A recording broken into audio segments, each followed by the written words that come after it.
Hello, everybody. It's Dr. Rick dropping in on you. It is Money Monday. This one is going to be real quick, but it's going to be direct and to the point. For those of you who are looking for a way to either increase your current income, supplement it, or replace it, you want to see the links in the book. I am doing a live course on Saturday.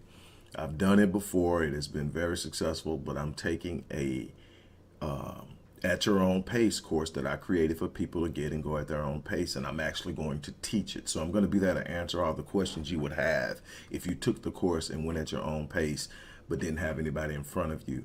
And then I'm going to let you have access to me afterwards by way of email until you get it up and going. But if you want to learn how to launch a business online and get it up and going and be capable of receiving your first sale within 7 days, you want to attend this. And yes, it does cost because it comes with so much value. And it's for people who are ready to make moves and do something with what they have. We always complain about what we don't have. We don't have the right opportunity. We don't have the capital. We don't have the wherewithal. The thing is, there are some things we do have. And not until you learn how to operate with the things you do have are you going to be able to get the other resources that you seek. This is not a wish world. This is an applicable, progressive type of world that God designed to respond to how you move in it, how you think in it, how you go. And so today,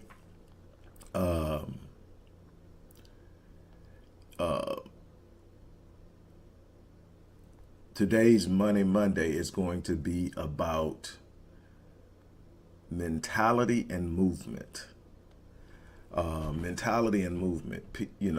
Yes, you need to know how to do this. You need to have a stream, multiple streams of income. You need to understand, if you're talking business, you need to understand how to create a business plan, how to create a business strategy, how to conduct market research, how to do a market analysis, how to develop and accumulate customer intelligence, and so many other things. You got to have all that. But you also have to have the right mentality about the money you do generate.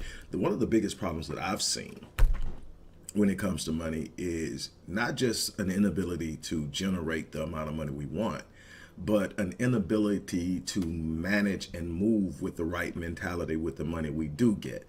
And see, that's one of the biggest challenges. Sometimes your access to more money is the money you already have. Now, we're going to talk about that a lot on Wealth Building Wednesdays, but I want to talk about it real briefly here. I want to talk about the fact that there's this common saying: it's not how much you get, it's how much you're able to keep. And I'll take it a step further. It's not just what you get or how much you're able to keep, but it's what you do with what you keep. If you're just holding it, it's not doing for you anything close to what it can be, and it's probably depreciating in value at a rate more rapid than current, current financial environments and realities and economic situations around the world. So you have to understand, holding currency is not a good play. So even if you're making money, you're not spending it, but you're just holding it, you're not going to win with that. Why? Because the value over the last 40 years has depreciated something like 60 to 70% of its value. That's what happens when you have a currency that doesn't have anything of value backing it, whether it be precious metals or whatever, or oil, natural resources, some natural resource or some precious metal, something that holds value over time that can back it. And if you don't have anything like that, you're going to get this depreciation. And so the dollar is struggling. But what do you do with the dollars you have? You have to put them to work. You have to put them into things that hold value. So you take it and you purchase something that holds value. And what you'll find is, even if this thing doesn't increase in value, and many times it does, but if you put it into a something that holds value, what happens is, while the value of the currency that purchased it has decreased, it's held the value. So it's a good place to store wealth. It's a good place to store money. Mentality and movement. The mentality is, for most people, and the reason why there's always this idea that there's this lack Lack is an illusion. Lack is an illusion that comes from erroneous thinking. There's an error in thought when you start thinking there's lack. There isn't lack. It's how you're approaching things. Can there be things where you're sitting up and it's not there right now? Yes, but it's there. You just have to come up with the way to get it, and you have to know what to do with it when you get it. A lot of the things that we're experiencing is that we haven't managed situations and opportunities in the best. And it happens to all of us, no matter how financially astute we are. There are going to be times where we make foolish decisions. The thing is, the more wise we become, the more mature we become, the more aware we become, the fewer of those mistakes we make. And we see better efficiency and productivity later in life if we're truly applying ourselves. The problem is a lot of people aren't even exposed to proper thinking. A lot of people scoff at proper thinking. The idea is it is what it is. It's not going to change, or it's just a game, or that's BS. And so when you don't understand something, everything sounds foolish to you. And so you sit up and you go with what you know. And the problem is that I can tell you is the vast majority of people who are saying there's a scarcity or there's a lack has a consumeristic mindset. It's my grandmother used to say this, that money's but burning a hole in your pocket. What is she saying? As soon as you get it, you want to go spend it. The idea of having it says I can get something. And the thought isn't what I can produce with it. The people who are getting on with money have a reverse mindset from the people who aren't. The people who are getting on with money are looking at, how can I not lose what I have? How can I take what I have and grow what I have? Is what I am spending what I have on going to hold value or appreciate in value, thereby increasing my wealth? That's how they think. How we think is, I got to get it. It's shiny, it's pretty, I want it, everybody has it. I want it because it's going to make me look good. I want it because it's going to make me feel like I want it. And the reasons you want it are, again, because the thinking is off. The thinking is, I can't have real true wealth. So I want the symbols of wealth. I want the symbols of power. I want the symbols of belonging. I want the symbols of being what society is told. So you got a vast majority of people chasing what everyone calls the American dream. And what's really happening is the vast majority are literally funding the American dream for an aware small group of people who understand how things actually work. You're dealing in a zero-sum game. Somebody wins, somebody loses when you don't understand how the game is played. So again, in mentality and movement, the mindset has to be, just because you have it doesn't mean you have it. I have seen countless businesses sink, not because they weren't generating revenue, but because as soon as the money was coming in, somebody was ciphering it out and going to the mall, ciphering it out, going to the car dealership, ciphering it out, going on trips, and not realizing that the company itself needed to breathe. It needed a vein of resources flowing through it to regenerate it, to keep doing what it does. And eventually it suffocates from a lack of resources and a lack of capital, and it dies. And then you're up there going, what next? And then you don't get it. So you go out and you practice the same thing. You come up with a great idea and it works for a while, and you wonder why it keeps dying. It's because you're killing it. You're sitting up thinking that because it's there, it's there. No, you've got to keep feeding it until it becomes self-sustaining, until you have a system flowing to where you can look at your burn rate on the amount of money you're spending and know when you hit profitability. Once you hit profitability, you're looking at your burn rate or your bleed rate on your marketing budget. How much am I putting into my marketing budget? How much is my marketing efforts returning to me in capital? Have I hit a break-even point, or am I actually now funding my marketing through my marketing and contributing to my profit? There's a bunch of other things, and it's not just in that vein. It's in anything you do. You've got to understand that just because it's there doesn't mean it's there. You got to think beyond today. You've got to think beyond next week. You got to think in the future. How will my future look 5 years from now? The only way you can know that for sure financially is if you're contributing to it and you are sitting up and planning for it. You've got to be out ahead of yourself. And the mentality and the movement has to be for long-term stability and an increasing progression move towards financial independence and ultimately financial freedom. And that takes your focus on saying, okay, I've got this money. What am I going to do with it? You know, is buying these shoes going to increase value? Is buying these shoes going to have a long? Here's the thing. There's a point in time that the dopamine rush you get for buying something new dissipates. And it's not that long at all. It happens quickly. And you got it, you know, right after that first time you wear it, that first time you drive it, it starts to dissipate at an increasingly rapid rate. So after a certain while, all that drove you to buy it, that emotional charge, that need to feel whatever it is that you're going to get, that immediate gratification that you got from that purchase is gone. Whereas then if you shift your mentality and you delay gratification and you look up, you'll look up 5 years from now and that $1,000 you spent on the shoes, or that loan you took out for that $50,000, $70,000, $80,000, $100,000 car is now 10 times worth what it was as initial cash in hand. And you've got to learn how to understand that. There used to be this commercial. I used to love it. And I said, I wonder how many people actually get this commercial. It'll be, you know, it'll be a situation like this one man. He brought this Breitling watch. And I mentioned the watch because I happen to like watches. And the Breitling watch, I think the cheapest one is like close to $5,000.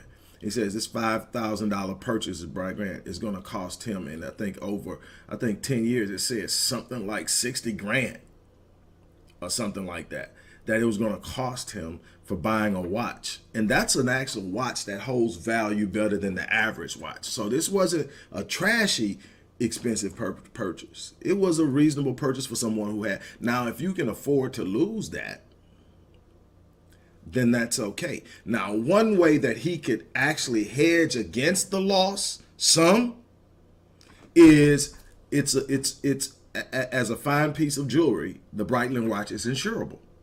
So he can get an insurance policy on it based on an appraised value.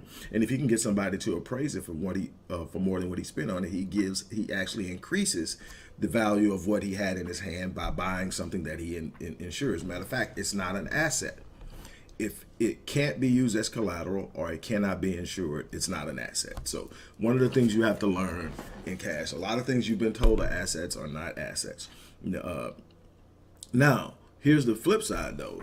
Even though he could sit up and hedge, couldn't really leverage. Leveraging means taking it and putting it into something to where it grows and increases based off of its own growth power, depending on what you put it into. So when they say he lost 60,000, they're saying that if he'd have took that $5,000 that he spent on the watch and would have actually invested it in certain different types of assets, that over a certain period of time, that 5,000 would have produced 60,000 in that span of time.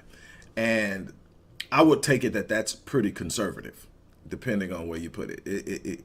Depending on the time frame they're talking about, I can't remember it. But the bottom line is the principle. The principle is we got to get out of a consumerized mindset of needing the best, newest, and the shiniest of everything when none of that stuff carries value. Matter of fact, if it depreciates the moment you buy it, you don't really need it. It's something you want. Now, you obviously want clothes, and you don't have to wear trash. You can wear something nice, and you can get what you want, but you got to understand it has to make sense based off of your income potential and how you want to grow and what you want your finances to look like ahead of time. If you don't have an idea of what you want your finances to look like 5 years from now, 3 years from now, then there's a problem already. You should have an idea of what you want your finances to look like for the next 20, 25 years. And each year you need to advance 5 years of what you want your finances to look like based off of that, because that's how you're going to make your decisions. And if you are consistently in a consumerized mindset, it tells me you're not looking too far ahead at all. You're expecting whatever way that you get paid to keep paying you. And this isn't just about people making medial income, and I'm not going to give no numbers because I'm not going to insult anyone. Everybody's out there trying to live, and how much you make doesn't make you one way or another, but how well you're able to maneuver in this world is impacted by how much you make. But I'm not just talking about people who are making media. I'm talking about the person who thinks they are that person because they make six figures or higher.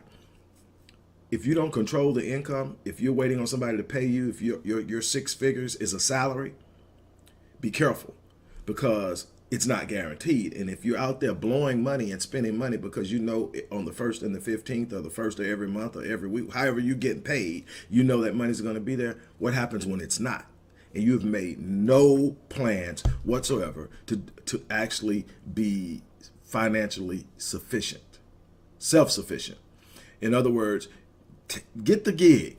If the gig is paying you good and you cool with it, and it's not detracting from you, it's not killing you spiritually, emotionally, psychologically, you're not around a bunch of negativity that's really draining you and making you sick, get it. If it's what you love doing, get it. But understand that that doesn't belong to you. It belongs to who hired you.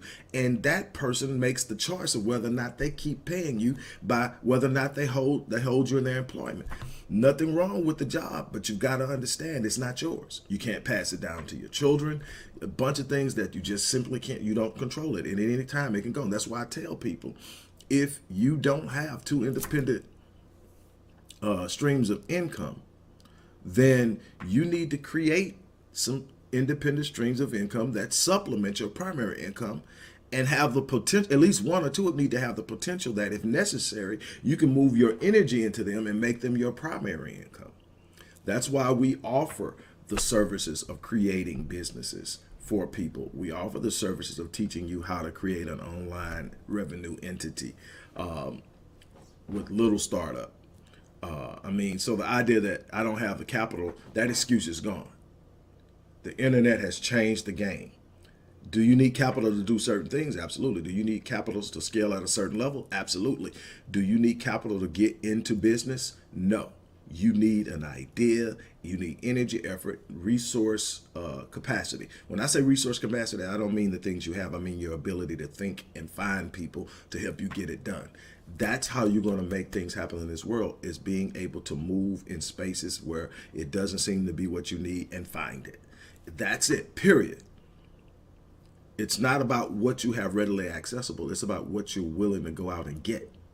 You don't get what you want, you get who you become. So just as if you have to become something, you have to become and also sustain and acquire. And it's a progressive thing. It doesn't have to happen overnight. You just got to keep moving toward it. But what I can tell you is that if you don't move toward it, you'll never have it. What I can tell you is if you don't change your mentality, you'll never have it. What I can tell you is if you don't start developing habits that produce the things that you say you want, you'll never have them. That's easy. You'll never have them. Period. With that being said, look, make up in your mind that you're going to switch. I said that I'm going to put the link in there for the class that I'm teaching on Saturday. I'm taking 50 people. I'm also going to gift a bronze package. That's 12 weeks of working with me one-on-one. That's a $29.97 value. I'm gifting that to one person. I'm going to pull from the names of the people who have signed up, whether you attend or not. If you sign up, and the thing is, you don't have to attend because I'm going to record it. I'm going to have all the material available so you can still get it. You want to be a part of this because you want the formula you can use over and over and over again to create opportunities for yourself in an open environment. One of the things that I have had to deal with in what I do, not just as a professional, but also as an advocate in my personal passions, primarily focused in the Black community, is I have to deal with the reality of racism. What I can tell you is the internet has a way of really leveling the field. Why? Because if it's some place you need to get into that you feel is charged or won't allow you in because of the color of your skin, because of your gender, because of your religious affiliations, you don't have to put any of that out there. There are sites I own that don't have my name on them, don't have my likeness on them, but I own them. or I own what owns them. And that's the thing. So there's no excuse now.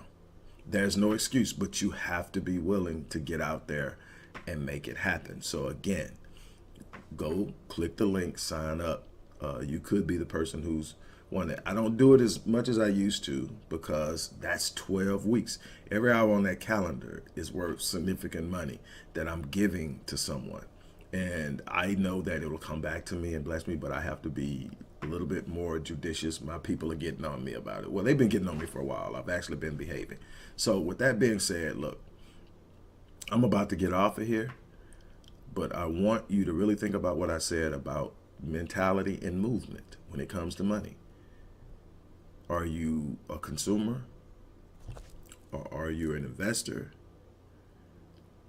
Are you a person that is attracted to shiny things and only can see today and tomorrow and not 3 years, 4 years, 5 years from now? You may need someone to help you shift that paradigm. It may be so deeply ingrained in you that just simply understanding the fact may not be enough. You may need to engage in some practices and behaviors that will allow you to literally shift and create new habits. In that case, I would also like to work with you. But whatever you do, you're going to have to change. If you're not getting the results you want, it's because you're doing something you're not supposed to do. And I always start with my thinking, because everything is a product of my thinking. My thoughts become things. My thoughts have physicality. My thoughts are the seeds of my destiny. When I'm not getting the results I want, it's because something is going on in my thinking that doesn't line up. And it happens with everybody. That's why you have to take a constant inventory of your thought processes. On that note, look, I'm going to get ready to get out of here. I really thank you guys for stopping by. As I always say, I live my life on full. And on that note, I'm going to encourage you to do the same thing. I live my life on full so that when I leave this place, I die on E. That should be the goal, to die on E. To not take anything to the grave with you, to give this world everything God gave you to give it. And on that note, I'm out of here.